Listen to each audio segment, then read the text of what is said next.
Hi everyone, Caleb Rundell here for your study video for Acts chapter 22. We're in the home stretch here of the Acts Challenge. Thanks for participating. So, Acts 22 continues the cliffhanger that we had at the end of chapter 21 as a hush comes over the crowd and Paul prepares to speak to the people in Jerusalem. At the beginning of his speech, Paul lays out his background and credentials as a very observant and a very zealous Jew, recounting how he persecuted the church, the way, and all that. He also mentions in there that he studied and learned from Gamaliel. Now, that's a name you might remember. Gamaliel, we meet in chapter 5, verses 32 through 39. It is Gamaliel who then, and this is years ago at this point, gives a speech to the council saying, hey, we probably shouldn't be persecuting this church because if this is a human thing, it will peter out like all the human things do. But if it's of God, it will last. And who are we to stop the things of God? And we definitely don't want to be hindering the things of God either for our own sake. So, just a reminder, that's who Gamaliel was, if that name sounds familiar. And again, you can find him chapter 5, verses 32 through 39.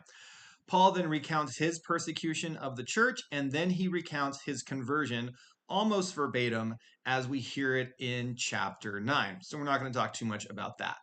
In verses 17 through 21, Paul adds some details to his time in Jerusalem. Immediately after his conversion, he goes to Damascus, has to leave there and he's sent to Jerusalem.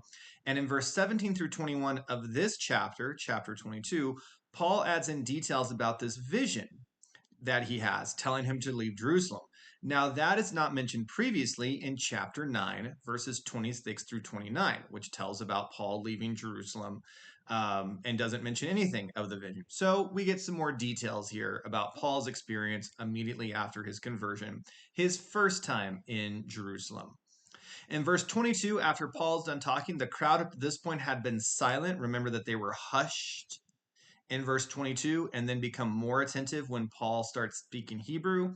But in verse 22, they resume their riotous activities just as they were in chapter 21, shouting, throwing coats, all that sort of thing. After the crowd resumes being agitated, the Roman authority, tribune and a centurion and soldiers, take Paul into the barracks. And this is what they were doing originally in chapter 21, verse 37. Before the tribune let Paul speak, they were just going to drag him into the barracks to get him kind of off the street and away from the crowd. And so they resume that. And then it says that they are going to flog him. Why?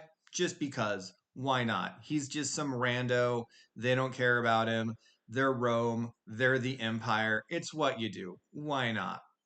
On any given day, just be flogging people because that's how empires and Rome and a lot of our political systems work. We just use violence when we can't think of anything more creative to do.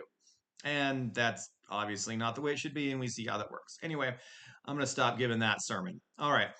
As he's about to be flogged, he's been tied up. Paul says, you can't do this. I'm a Roman citizen. There hasn't been any judicial process as a citizen is entitled to. Now, citizenship in Rome was pretty complicated. And it's still complicated in today's world, but Rome had its own set of complications. Most people in the Roman Empire were not citizens. They might have been subjects, a lot of them were slaves, but very few people in the Roman Empire were citizens.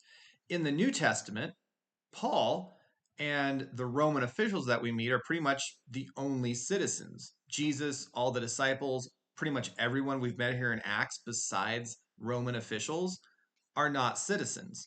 So this is kind of a big deal that Paul is a Roman citizen. And the tribune's like, how is that possible? Like, I just spent a lot of money to purchase my citizenship. And Paul says, well, I was born into it. Now, we don't really get the details of how this happened, that Paul is born into Roman citizenship. The implication, and we don't get the details on this, is that then his parents, his father, his mother, one or both of them were Roman citizens as well.